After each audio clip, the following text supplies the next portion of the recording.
Sinampal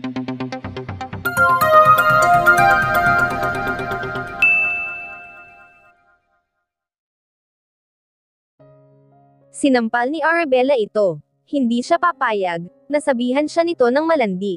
Wala siyang nilandi, at wala itong karapatan na paratangan siya na nangangati siya. Ang bastos ng bunganga mo, Sir Drake.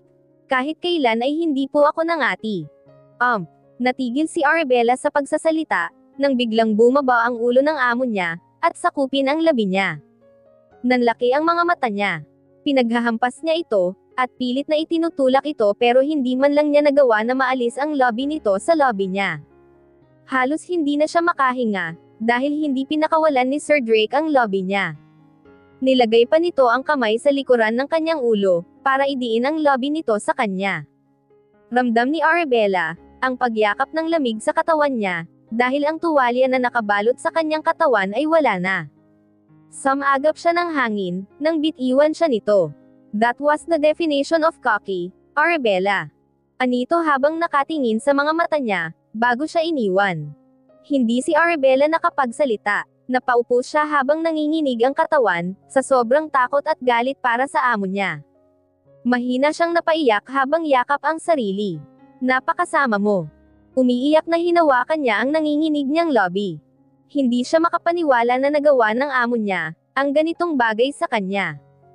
Ininsulto na nga siya ay nagawa pa siya na bastosan. Sa bawat sulok ng kwarto, ay mahinang pag-iyak ni Arabella ang maririnig.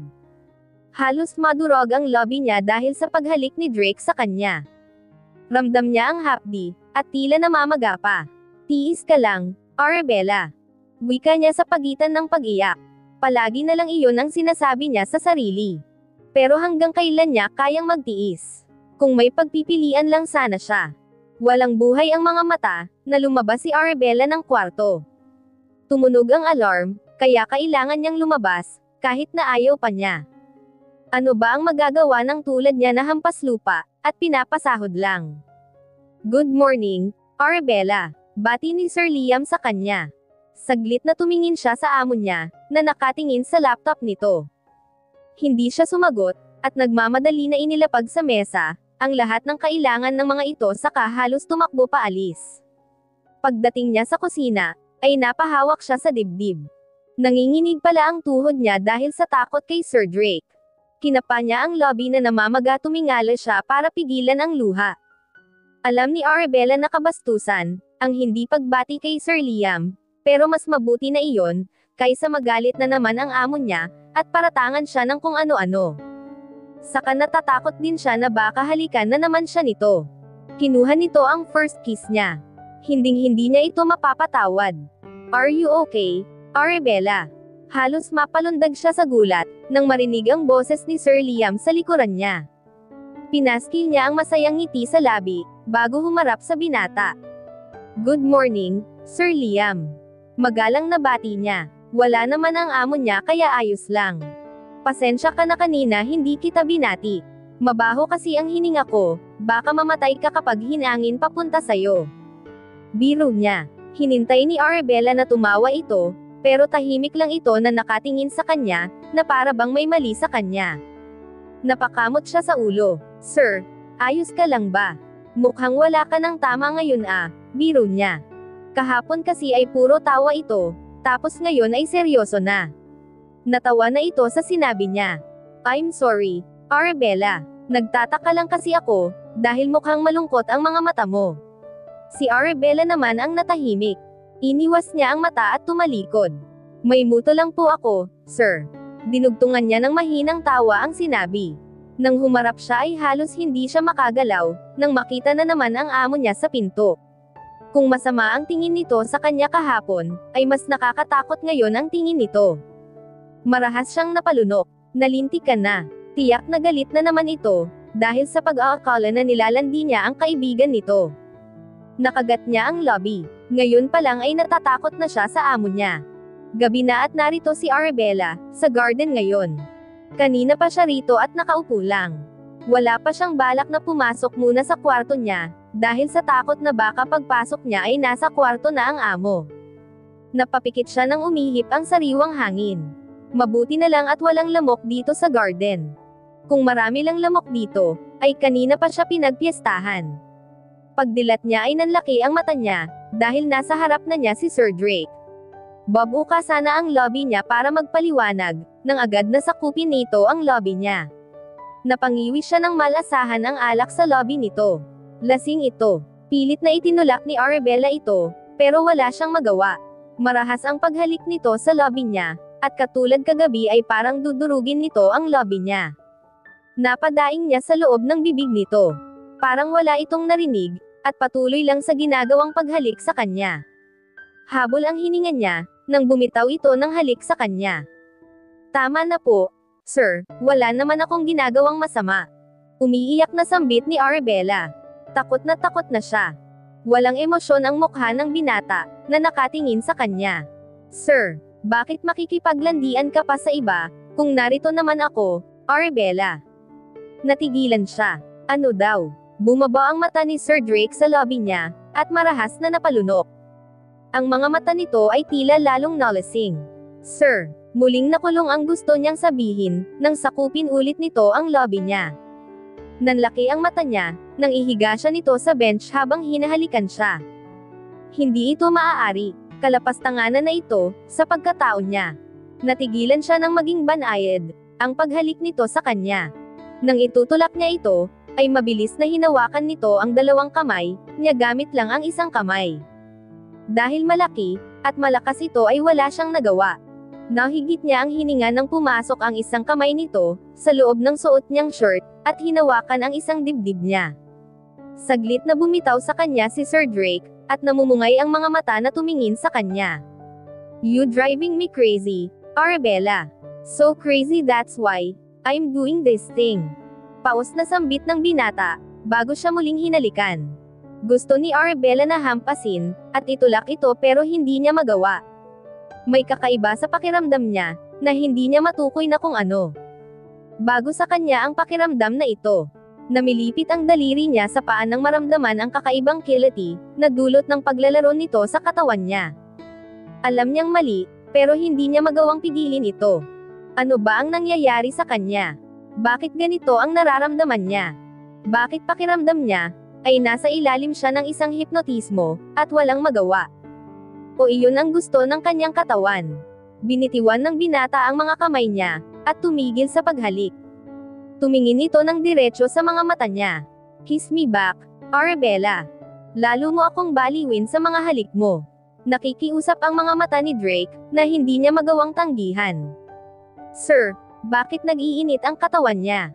Ano itong bagong sensasyon, na dumadaloy sa bawat himaymay ng laman niya? Ito ba ang tinatawag nilang pagnanasa? Tila binuhusan si Arabella ng malamig na tubig sa naisip. Gamit ang buong lakas ay itinulak niya ito. Dahil hindi nito inasahan ang gagawin niya, ay nalaglag ito mula sa bench.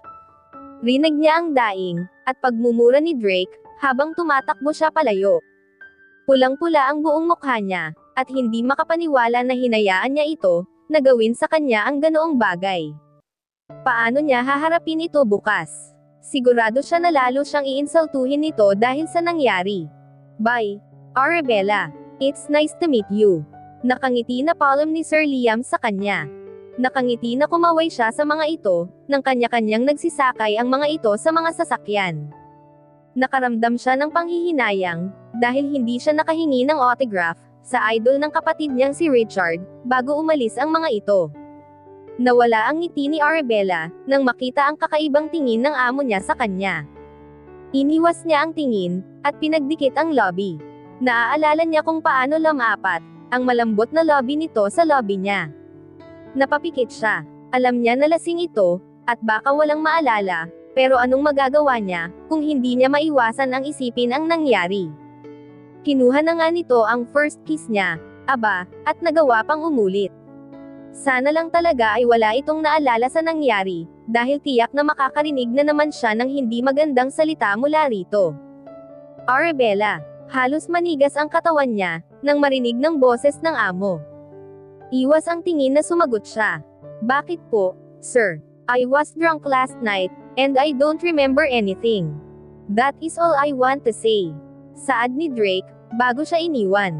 Ilang saglit na inalisan ni Arabella ang sinabi nito, pero sumakit na lang ang ulo niya ay hindi niya ito naintindihan.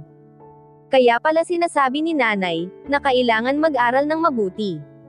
Para sa ganitong sitwasyon, ay hindi ka nga. Napakamot na lang siya sa ulo, pero natigilan din siya, nang maintindihan na ang ibig nitong sabihin. Wala daw maalala kagabi dahil lasing. Impit siyang napatili. Mabuti naman. Akala niya talaga ay makakatikim na siya ng tadtad na mura, o pang-iinsulto. Mahal talaga ako ni Lord. Tuwang-tuwa na sambit ni Arabella. Ilang araw na ang nakakalipas, at napansin niya na nag-iba ang kilos ng amo niya. Hindi na rin siya pinapagalitan nito, at wala na siyang natatanggap na insulto. Pagkatapos kumain ay aalis na ito, o kaya naman ay dadaanan lang siya nito, na para bang hindi siya nito nakita. Kaya talagang nagtataka siya. Kilala niya ang amo, at sobra talaga siyang kinakabahan sa pagiging tahimik nito. Sabi nga nila mas nakakatakot, kapag nanahimik ang isang tao. Natigilan sila pareho ng amo niya, nang magkasalubong sila. Nagyuko siya ng ulo at gumilid, sakto naman nang dumaan ito, ay sumagi sa isip niya ang halik nito, dahilan para masinok siya. Tinutap niya ang bibig. Nakakahiya. Nang magangat siya ng tingin, ay nabigla siya dahil nasa harapan niya ang amo, at nakatingin ng seryoso sa kanya. Inalis niya ang kamay sa lobby, at nagyuko ng ulo pero inangat nito ang baba niya, gamit ang kamay. Tumingin ka sa akin, Arabella. Natigilan siya. Bakit tila ang ganda sa pandinig ng paos na boses nito? Parang, nakakaakit. Bumuga si Arabella ng hangin, at mahinang kinurot ang sarili. Kailangan niyang matauhan sa mga iniisip niya. You're blushing, may I know why, Arabella? Tanong ng binata, habang nakatingin ng diretso sa mga mata niya. Teka, hindi talaga siya pwedeng magkamali, may kakaiba sa tono ng amo. Parang malambing ang boses nito. Ah, sir, ano nga ulit ang sabi mo? Kumakamot sa pisngi na tanong ng dalaga. Hindi niya masyadong narinig ang sinabi nito. Wala, sagot nito, bago siya iniwan. Sinundan na lang ni Arabella ito ng tingin. Nang makaalis na ang amo niya ay hinaplos niya ang pisngi. Nag-iinit ang mukha niya at dahil iyon sa amo niya. Bumuga siya ng hangin. Relax, Arabella. Hindi ka pwedeng mag-isip ng kung ano, kung ayaw mong malintikan. Tumayo siya ng tuwid, at pilit na ngumiti. Pakiramdam niya tuloy ay nagmukha siyang tanga. Mas mabuti pa na magtrabaho na lang siya, para maalis sa isip niya ang mga kakaibang bagay, na naiisip niya. Samantala sa kwarto, kung nasaan ang binata, hindi ito mapakali. Yes, it's true, that he was drunk last night, pero naaalala niya ang lahat ng nangyari. Nagsalin ng alak ang binata sa baso, saka iyon tinungga. Hindi mawala sa isip niya ang dalaga, at hindi niya alam kung bakit. Mali ang ginawa niya kay Arabella, ngunit para sa kanya, ay mas mali ang pakikipaglandian nito sa iba. Nababaliw na siya, hindi siya ang tipo na mag-iisip, ng hindi maganda tungkol sa kaibigan niya, pero nang makita niya ang pagtawa ni Arabella, ay hindi na siya nakapag-isip ng tuwid. Ano ba ang nangyayari sa akin? Naitanong ni Drake sa sarili. Pagkatapos magbihis ni Arabella, ay agad na lumabas siya ng kwarto. Sasama siya ngayon kay Renz, papunta ng Divisoria. Makakabili na rin siya ng bagong panty at bra. Nagtataka na nilaybot niya ng tingin ang kusina, kanina lang ay narito si Renz. Nasaan na kaya ang lalaking iyon? Huwag niyang sabihin na umuwi siya. Nangako siya sa akin, nasasamahan ako ngayon eh. Moktol ni Arabella. Napahawak siya sa dibdib, nang pagpihit niya ay nasa harap na niya ang amo. Seryosong nakatingin ito sa kanya, kaya naman napalunok siya. Sinong hindi mapapalunok, nagtagal ang tingin nito sa kanyang labi. Lumayo siya ng kaunti, baka mamaya ay manghalik ito. Naku po, mahirap na. Nasaan na ba kasi ang Renz na iyon? Iniwas niya ang tingin sa binata, nang magsalubong ang mata nila, pinagdikit niya rin ang labi niya, yung tipo na parang tinatago. Mabuti at nakabihis ka na. Tara na at aalis na tayo. Ani Drake sa katumalikod. Teka, aalis daw. Nabibingi na ba siya? Si Renz ang kasama niya, at saka may usapan sila. Wala naman siyang naitandaan na aalis siya, kasama ang amo niya ngayon. Tumigil si Drake sa paglalakad, nang mapansin na hindi gumalaw ang dalaga sa kinatatayuan. Ano pa ang hinihintay mo? Alang-in nang sumagot siya. Si Renz po. He's not here. Umuwi na si Renz kaya sa akin ka sasama. Tamang-tama dahil may daraanan ako ngayon, kaya sa akin ka nasasabay. Mahalaga ang oras ko, kaya naman wag kang babagal-bagal. Masungit na saad ni Drake bago tumalikod. Sanggit, mahina niyang bulong. Wala si Arabella na nagawa, kundi sundan ang amo niya, na pinaglihi ata sa sama ng loob. Sumakay ang amo sa mamahaling sasakyan, kaya naman sumakay siya sa likod. Ano ang ginagawa mo dyan? Tanong ni Drake na may pagtataka sa mukha. Nakasakay po, sagot ng dalaga. Nabahira ng inis ang mukha ni Drake. Pinagmukha mo pa akong driver mo, ganon. Eh di ba, sir, ikaw po ang nagmamaneho, di driver po kayo. Lutang batong si Sir Drake. Hay nako, dahil sa kasungitan ay naging makakalimutin na ata ito. Pinipilosopo mo ba ako ha, Arabella? Galit na ang mukha ng binata, kaya naman agad na umiling si Arabella. Nako sir, hindi po ako pilosopo, todo iling siya. Mukhang handa na naman itong manakal anumang sandali. Mahinang bumuga ng hangin ang binata. Umupo ka na sa tabi ko, Arabella. Nagmamadali siyang lumipat sa tabi ng amo niya. Okay na, sir. Go na, nakangiting sabi niya. Nang tumingin siya sa katabi, ay saglit siyang natigilan, nang mapansin na sobrang lapit ng mukha ni Drake sa kanya. Napalunok siya. Ang gwapo talaga ng amo niya. Lalong lumakas ang dating, dahil sa pilat na nasa mukha. Kinurot ni Arabella ang sarili, para magising, iniwas na niya ang mata. Ano ba itong iniisip niya? Oo nga at gwapo ito, pero bakit kailangan pa niyang titigan?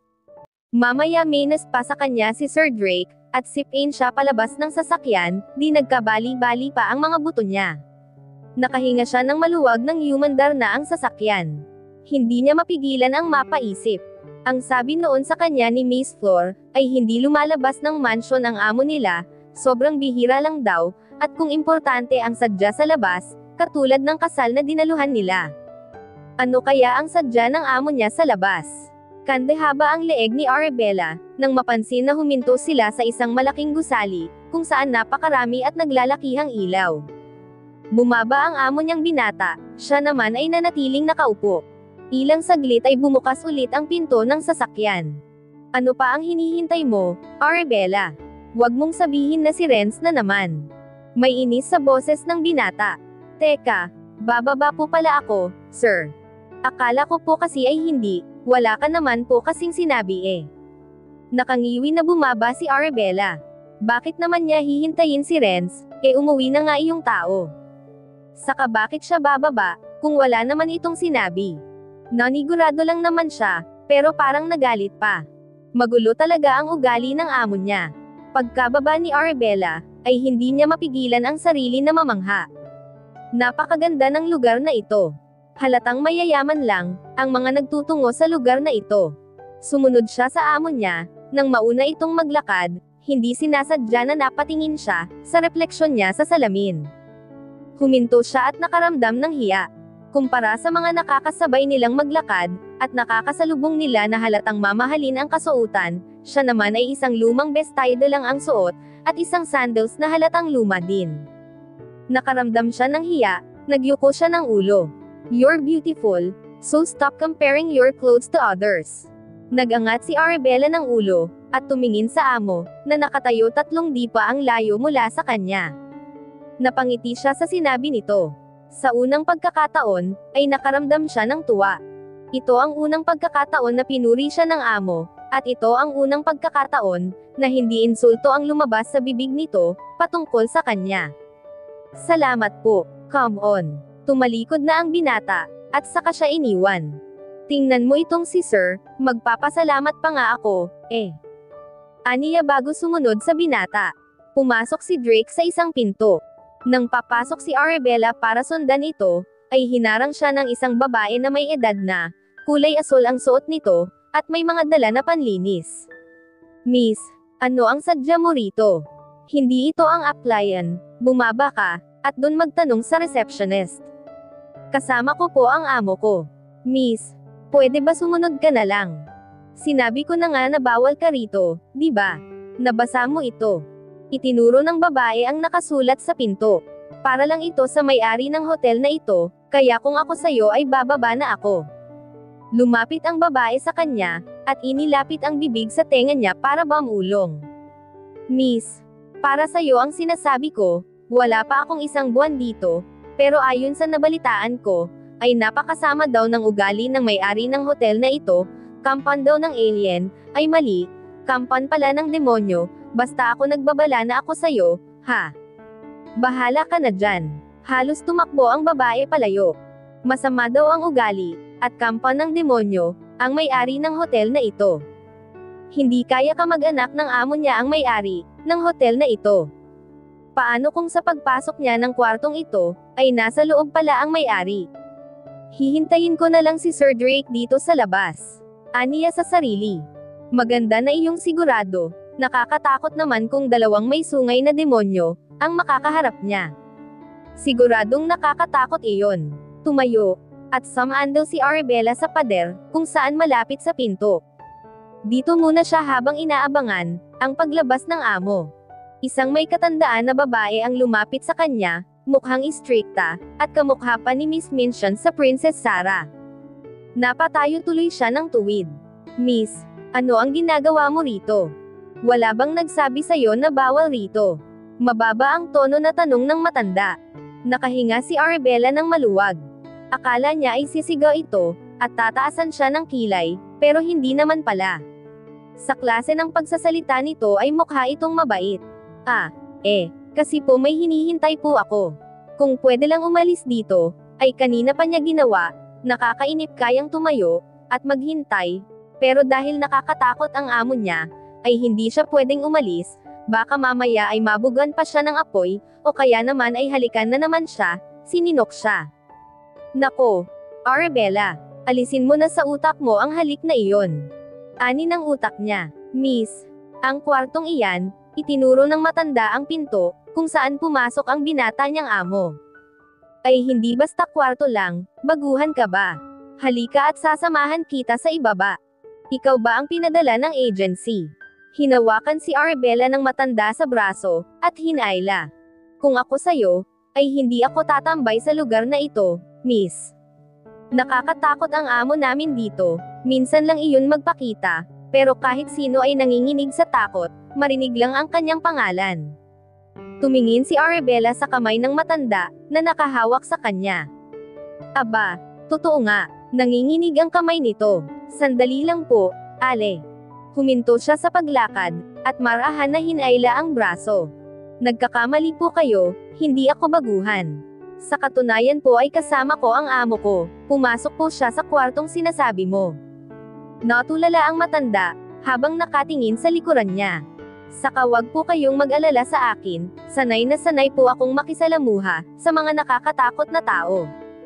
Kung hindi nyo na itatanong, iyon ang ugali po ng amo ko, malademonyo. Malakas na tumawa siya, pero yakang-yaka ko siya. Ako pa ba? Si Arabella ata ito. Inangat pa niya ang payat na braso, para ipakita sa matanda. Miss, yutol ang matanda na para bang takot. Saka Ale, sa tingin ko po ay magkamag-anak ang amo natin, kasi ang sabi kanina ng isang babae sa akin, may sa demonyo din daw ang may-ari ng hotel na ito. Kaya nga ayaw ko pumasok doon sa kwarto eh. Sa amo ko palang kota na ako, ayaw ko naman makaharap ng 2 demonyong may sungay. Inilagay pa niya ang 2 kamay sa taas ng ulo, para gawing sungay. Natigilan siya at tiningnan ng mabuti ang kaharap. Ale, namumutla po kayo, hindi na niya natapos ang sasabihin ng mabilis na naglaho ang matanda, sa harapan niya, grabe, tinalo pa ang isang multo. Ang tanda na nun pero mabilis pa rin sa takbuhan. Aniya bago pumihit pabalik sa pwesto kanina. Napaaray siya nang tumama ang mukha niya, sa matigas na pader, dibdib pala. Nagangat siya ng tingin. Kung kanina ay ang matanda lang ang namumutla, aba pati siya ay namumutla na rin ngayon. Sinong hindi mamumutla? Nakatingin lang naman sa kanya ang amo niya ng masama. Tapos ka na bang makipagkwentuhan, tungkol sa amo mong may? Nilagay ng binata ang 2 kamay sa ulo, katulad ng ginawa niya kanina, sungay. Dugtong ni Drake.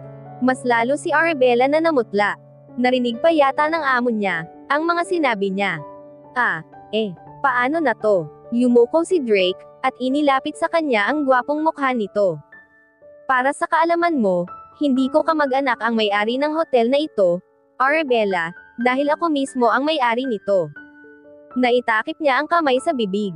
Ang malademonyo na may-ari ng hotel na ito, at ang amo niya ay iisa lang pala. Kaya naman magkaugali, iisang tao lang pala. Kanina pa ako naghihintay sa'yo sa loob, tapos narito ka lang pala sa labas para ay chismis ako.